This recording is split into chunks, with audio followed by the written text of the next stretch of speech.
Northamptonshire made just the start they wanted to the second morning of our LV game of the week. Late wickets on a rain-interrupted first head left them on 198 for 6, but Adam Rossington was soon putting back to ball. Peter Siddle can't be used to such treatment. This was a big morning too for Stephen Crook. He was perhaps surprisingly left out of the side for Northamptonshire's first two matches, but with no David Willey here, the all-rounder had his chance and he wasn't about to fluff his lines. The boundaries were coming thick and fast first thing as the home side quickly began to get on top thanks to these two former Middlesex players, neither of whom were given too many opportunities in the four-day game while at Lord's. Crook appeared to want to make up for lost time not only in this match, but also after failing to impress the selection party enough to be chosen. He may be very difficult to leave out after this knock though, one of the best of his career.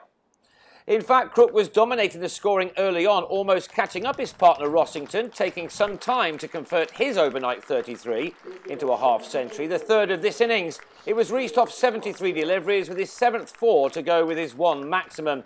This was not the start to the day Lancashire would have been expecting. There was perhaps only one way that Crook was going to get to his half-century, with a 6 of his own off Simon Carrigan, a boundary which took the man who had 3 summers on the Lancashire staff to a 50 off 57 balls. He was quickly turning this game his side's way. But just when it was needed, Lancashire removed Rossington, Jordan Clark winning the LBW, which sent the batsman on his way for 57 after 80 had been added for the 7th wicket.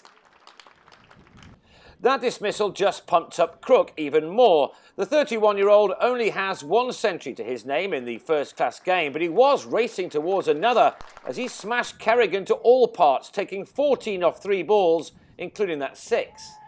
But in the same over, Kerrigan trapped Rory Kleinfeldt in front for 4 with a total on 298 for 8, and the visitors would have been hopeful of finishing the innings off before too long.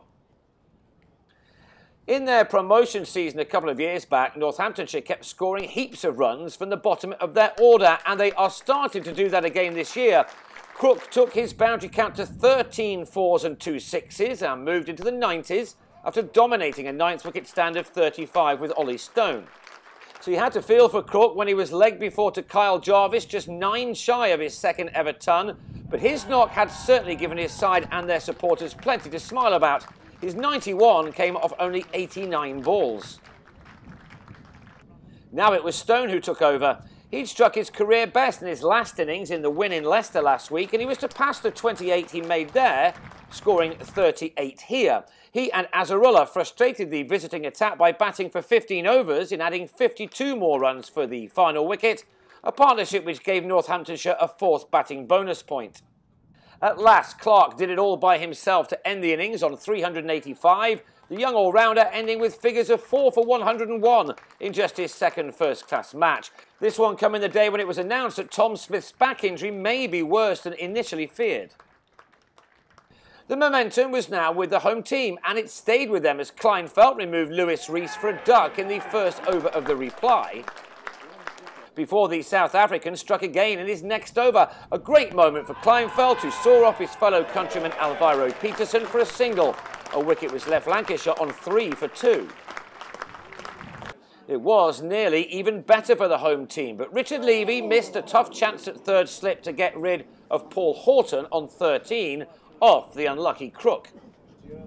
Now in Ashwell Prince, Lancashire have a man who simply loves scoring runs. His best years at international level may now be well behind him, but the man who turns 38 later in the month has lost none of his ability to score runs at county level in crucial situations such as this one.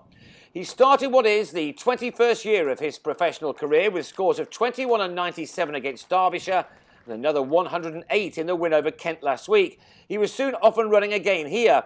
It now seems rather remarkable that Prince was planning to retire from the game at the end of last summer. He was well backed up by Horton, who was coming off the back of 2 very different 50s against Kent, one made in tough conditions on day 1, the other in a rush as his side got over the line to make it 2 wins from 2 this season. He had added 112 for the 3rd wicket with Prince when the opener fell just 1 short of a 3rd consecutive half-century, as he was LBW to Azarullah with a total on 115 for 3, the deficit standing at 270. Prince batted on. He's become, over the years, a man who is very difficult to dislodge once he's got his eye in, and his eye was certainly in by now.